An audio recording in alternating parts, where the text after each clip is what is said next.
Bonjour tout le monde, ici Ali John Chaudhary, psychoéducateur, psychothérapeute. Je suis très content de pouvoir commencer une nouvelle série avec vous de vidéos qui sont vraiment importantes pour moi.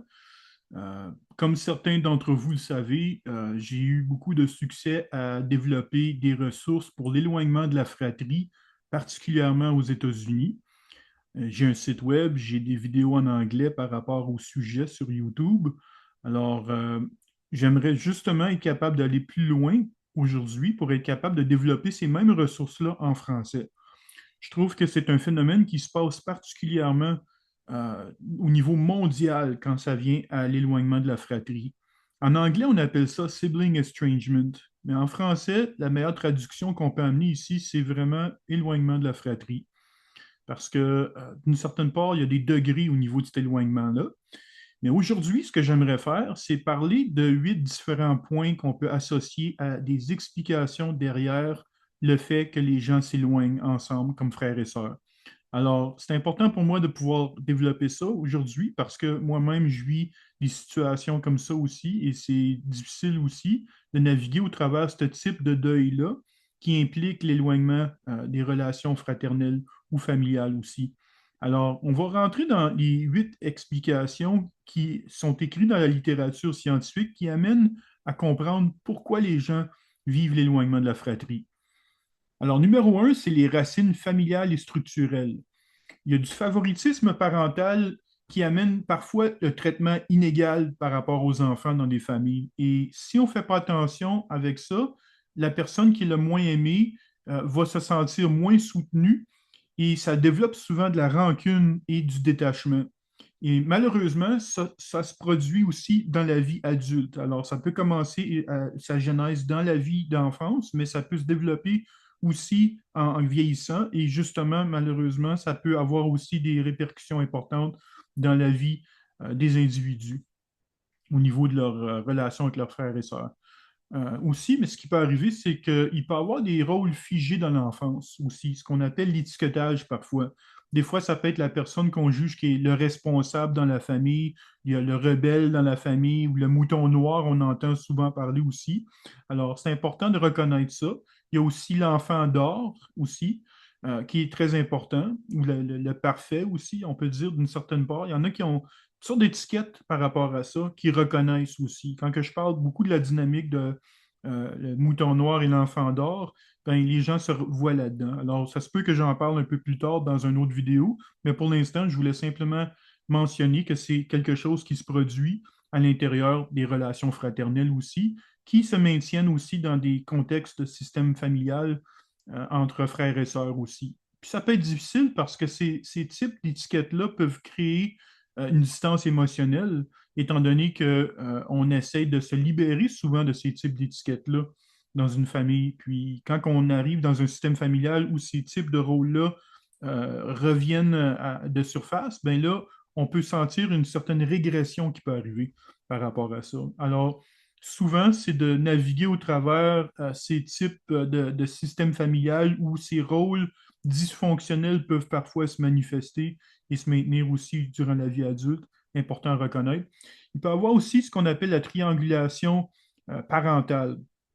Et ça, c'est lorsqu'un parent se confie à un enfant contre un autre, par exemple, ou on utilise un enfant comme médiateur, ce qui peut diviser la fratrie. Puis ça se passe aussi durant la vie adulte, malheureusement. Les gens peuvent des fois développer ou tisser des liens avec une autre personne pour parler contre une autre personne. Puis ça devient très difficile dans des cas comme ça, quand on sent qu'il peut y avoir ce phénomène-là qui se passe, parce que ça peut laisser l'autre personne qui n'est pas incluse comme étant la cible et se sentir attaqué, ce qui peut encore brouiller les liens avec les personnes concernées ou sentir qu'il y a de la pression qui est mise pour le simple fait d'obtenir un pouvoir quelconque sur l'autre individu.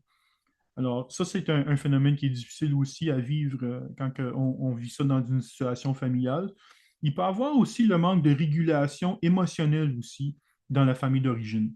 Ça, c'est un autre point aussi qui est important à mentionner. Puis souvent, les conflits ne sont jamais vraiment résolus.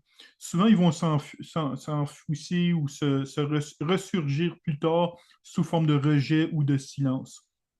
Alors, c'est important de reconnaître ça, que souvent, si il y a ce manque-là dans une famille, ce qui peut arriver, c'est que ça fait en sorte que souvent les conflits vont finir par se développer ailleurs, dans d'autres circonstances, ou se générer d'une manière qui est plus malsaine, d'une certaine part. Alors, c'est important de reconnaître que ces types d'aspects-là peuvent se produire dans une famille aussi, puis que ça se maintient aussi durant la vie adulte. Alors, ces racines familiales et structurelles sont très importantes à reconnaître. Numéro 2, les ruptures dans la structure familiale. Ça, c'est très important, ça aussi, en termes d'éléments qui peuvent favoriser l'éloignement de la fratrie.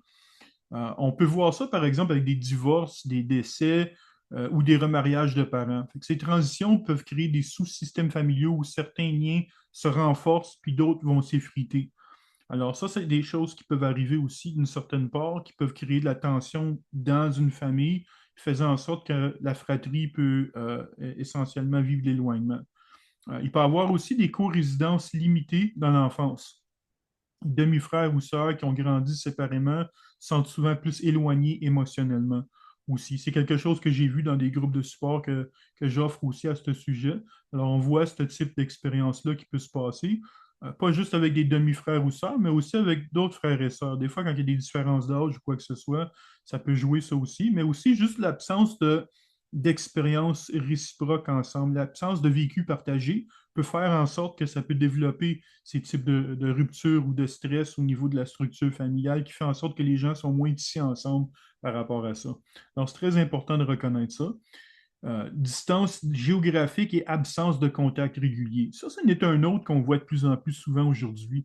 Parce que ce qui arrive, c'est que souvent, les gens peuvent se déplacer pour des raisons de travail ou quoi que ce soit, s'éloigner du milieu familial. Puis ça fait en sorte qu'à un moment donné, ben, les gens développent des cercles sociaux ailleurs, ce qui fait en sorte que la proximité physique est moins présente. Et c'est pas toujours nécessaire d'avoir une proximité physique tant et aussi longtemps que le lien est maintenu. Mais ce qui peut arriver dans des instances comme ça, c'est que le lien, l'absence de proximité physique va venir créer la tension dans le lien qui peut favoriser l'éloignement, justement, dans des cas comme ça. Alors, c'est un autre facteur à prendre en considération quand ça vient à des ruptures au niveau familial aussi. Numéro 3, les différences de valeurs et de mode de vie. Alors, ça n'est un gros, ça aussi. Ça c'est les questions de valeurs morales, politiques, religieuses ou culturelles qui peuvent varier ou diverger aujourd'hui. Là, c'est sûr qu'aujourd'hui, on vit beaucoup dans un climat politique où il y a beaucoup de divisions. Il y a beaucoup de sentiments que les gens vont tirailler d'un côté et de l'autre, puis ils arrivent avec difficulté à se rejoindre à mi-chemin. Souvent, les genres de discours que les politiciens vont amener sont souvent très polarisant, puis divisant, puis malheureusement, on voit ça dans des contextes familiales.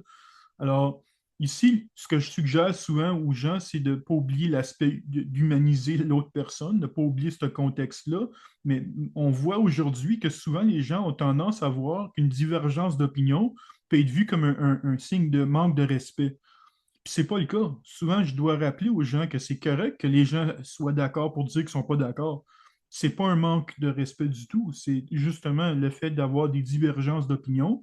Et souvent, les divergences d'opinion peuvent justement enrichir les conversations. Malheureusement, il y a certaines personnes qui voient que si on n'est pas d'accord avec eux autres, ben, on est contre eux autres. Il faut faire attention à ce type de raisonnement-là parce que je trouve que c'est ce type de raisonnement-là qui va diviser, va créer justement plus une vision noir et blanc, faisant en sorte qu'il y a moins de gris, il y a moins de modération dans son point de vue pour essayer de rejoindre l'autre individu. D'autres différences au niveau des valeurs au mode de vie, il y a la différence socio-économique.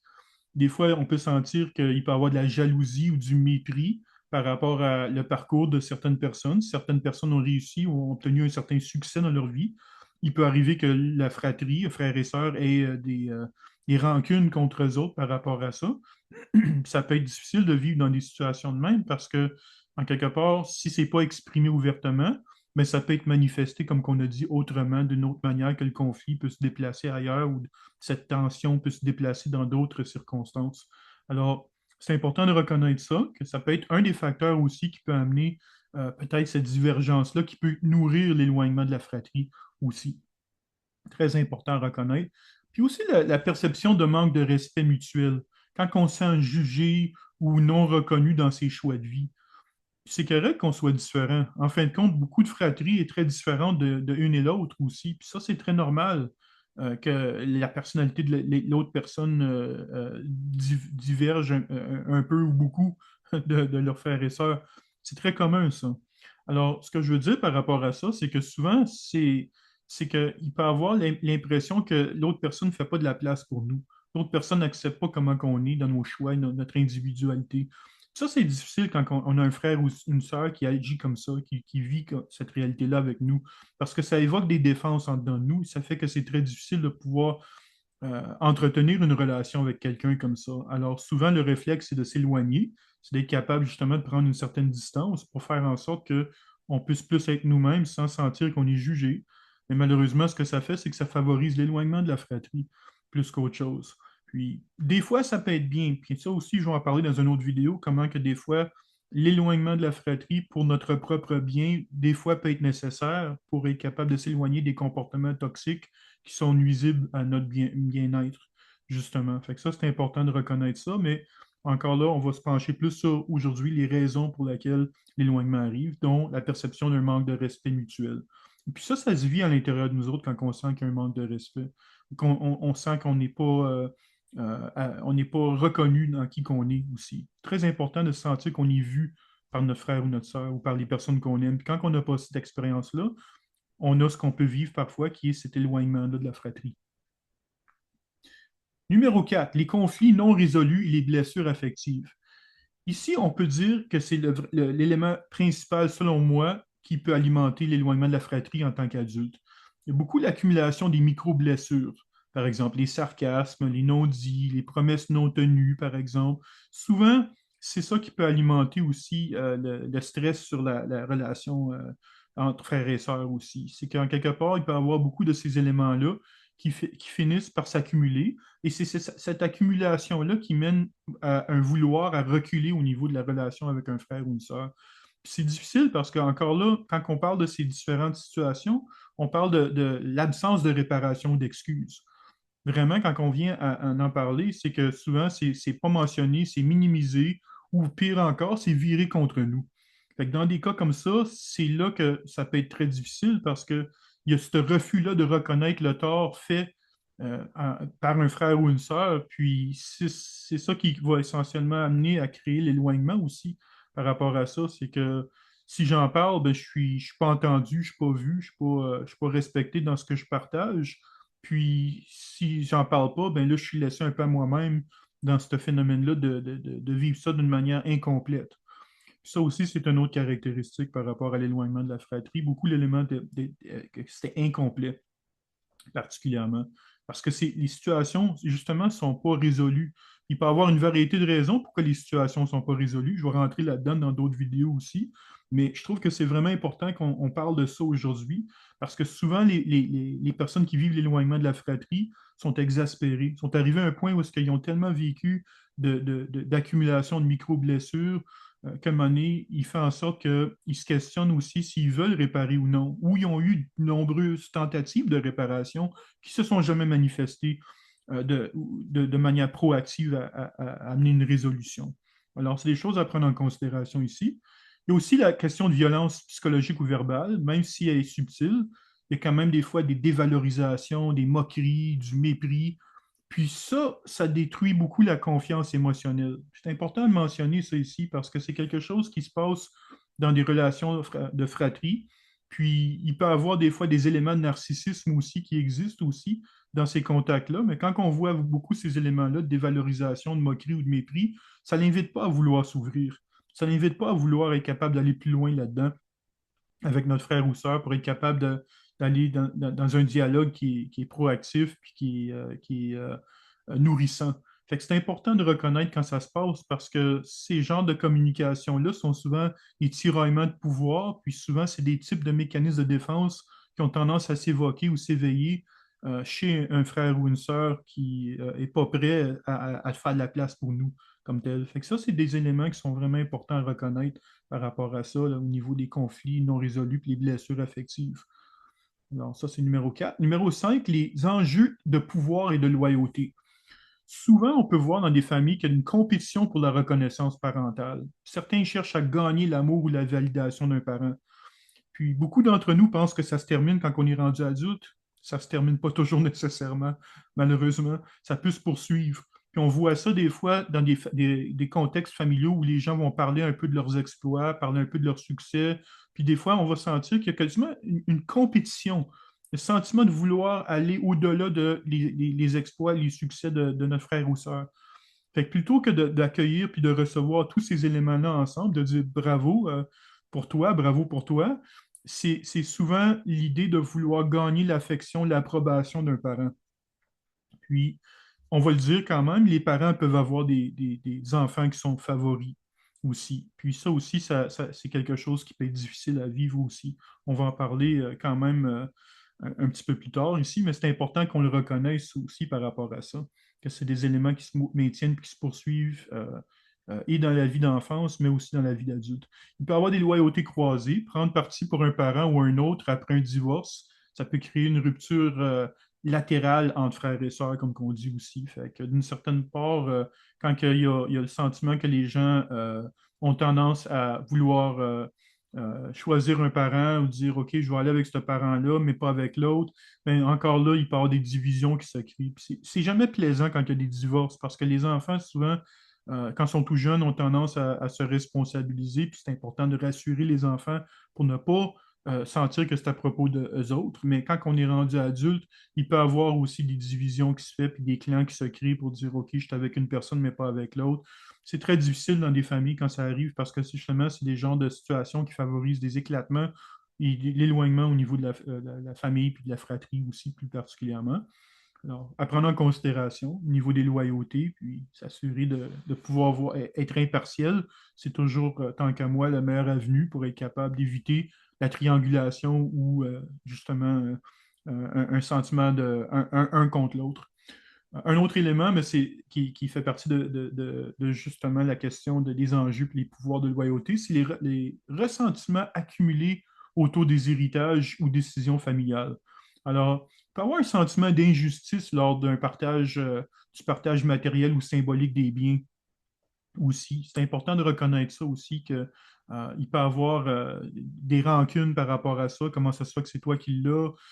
Puis, en quelque part, ce que ça peut finir par faire souvent, ces types de questions-là, au niveau de l'héritage, c'est que ça peut finir par créer de la division. Surtout quand ça vient des questions d'argent ou ça vient au niveau des questions de la division des biens ou ces choses-là.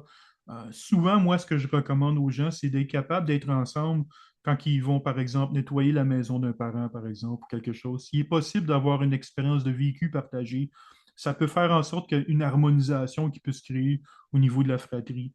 Ça donne une chance à la fratrie d'être capable de se développer davantage puis de tisser des liens, justement. Fait que si c'est possible, tant mieux, mais si ce ne l'est pas, puis que les gens ont tendance à se battre pour essentiellement des objets, des biens matériaux ou symboliques, c'est là que ça peut encore favoriser l'éloignement de la fratrie, ce qui n'est pas facile non plus. Numéro 6, les différences de maturité émotionnelle. Ça, c'est intéressant quand on parle de ça, parce que de plus en plus, ça commence à arriver que c'est mentionné dans certains groupes de support que j'anime au niveau de cette question-là par rapport aux parents. Alors, on peut trouver ça au niveau des parents, mais aussi au niveau de la fratrie.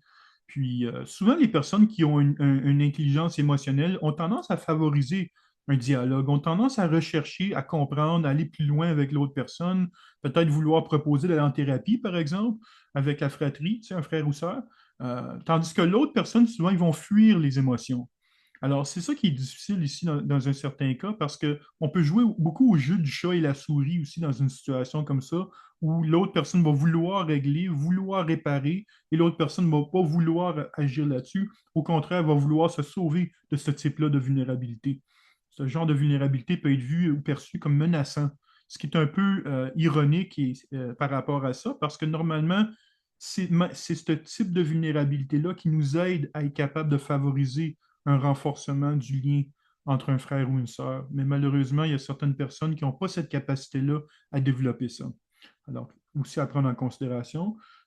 L'autre peut avoir une conscience réflexive et l'autre personne peut avoir ou rester dans un mode de défense. Alors, c'est sûr que ça rend une réconciliation ou un rattachement plus difficile tant qu'il y a ces éléments-là. Il peut y avoir des mécanismes de défense comme la projection, le déni, l'évitement. Puis souvent, ces types de mécanismes de défense-là peuvent être des murs qui sont infranchissables, tout simplement. Alors, ça oblige des fois la personne qui a la maturité émotionnelle plus grande de devoir prendre un recul par rapport à sa fratrie pour ces raisons-là, justement, parce que le dialogue a simplement pas lieu ou évoque trop de défense de la part du frère ou de la sœur qui n'a pas le même degré de maturité à naviguer au travers ça. Alors, ça, c'est numéro 6. Numéro 7, c'est la non-réciprocité émotionnelle. Alors, lorsqu'une personne vit ou donne sans recevoir, par exemple, du soutien, de l'écoute, de la présence, elle finit par se vider émotivement. C'est très difficile au plan émotionnel de pouvoir sentir on est soutenu quand on donne, on donne, on donne, mais on n'a rien en retour. Puis ça, c'est difficile dans ces types de relations-là. Parce que je n'entends parler aussi, en anglais, on appelle ça the almost sibling relationship. Fait que ça implique l'idée que c'est presque qu'est-ce que c'est qu'on veut que ça soit, mais ça ne l'est pas. Parce que l'autre personne ne donne pas, l'autre personne ne joue pas son rôle, mais nous, on joue notre rôle. Fait que ça devient difficile par rapport à ça quand les relations sont asymétriques ou inégales. Euh, le retrait devient une forme d'autoprotection. Alors souvent, c'est ce qui finit par nous arriver, c'est qu'à un moment donné, on a donné, on s'épuise, on se fatigue, on se dit comment ça se fait que mon frère ou ma soeur ne veut pas donner en retour une certaine part. Puis souvent, ça peut être par exemple le sentiment qu'on les invite, on veut faire des choses avec eux autres. Puis souvent, c'est pas retourner à nous. Il y a cette absence-là de réciprocité. Puis ça, je pense vraiment que c'est ça qui est difficile aussi dans les relations parce qu'encore, ça évoque le sentiment incomplet. Hein? Qu'est-ce qu'on fait avec l'élément incomplet? Pourquoi qu'ils ne veulent pas passer du temps avec moi? Pourquoi qu'ils ne veulent pas m'inclure, par exemple, dans leur vie? Souvent, on a l'impression qu'il y a quelque chose qui est non dit, puis on essaie souvent de figurer c'est quoi. Puis c'est là qu'il y a le danger aussi. Puis c'est pour ça que je finis par aider un nombre de personnes à être capables de naviguer au travers de ce type de deuil important, parce que souvent, l'incomplet, c'est ce qui caractérise souvent cet aspect-là de la relation qui est tendue avec l'éloignement de la fratrie. Alors, souvent, c'est euh, les silences profonds, par exemple, c'est ça qui va souvent promouvoir l'éloignement. Alors, c'est important de reconnaître ça aussi comme élément qui peut développer l'éloignement de la fratrie. Numéro 8, le dernier élément ici que je veux mentionner aujourd'hui, c'est les événements déclencheurs. Alors, même après des années de tension, un seul événement peut faire basculer la relation d'une certaine part. Puis, c'est important de le nommer aussi parce que, tu sais, des fois, il peut y avoir des déclencheurs comme ça. On peut sentir que, OK, on s'entendait plus ou moins bien ensemble, il y avait ces éléments-là, on était capable de se voir durant des fonctions familiales ou le temps des fêtes ou quoi que ce soit. Mais à un moment donné, il peut y avoir un élément qui vient tourbillonner ça ou virer ça carrément à l'envers. Puis, on a mentionné, par exemple, le décès d'un parent. Ça peut être un élément qui peut vraiment provoquer l'éloignement de la fratrie. On a mentionné des héritages aussi, qui peuvent être conflictuels. Puis aussi, il y a la question de mariage ou de naissance perçus comme inégaux dans le soutien familial aussi.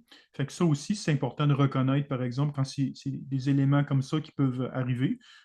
J'ai déjà entendu parler aussi dans certains groupes de sport du fait que des gens se sont mariés, puis qu'une fois qu'ils se sont mariés, ils ont pris un recul, puis on n'a jamais entendu parler des autres encore.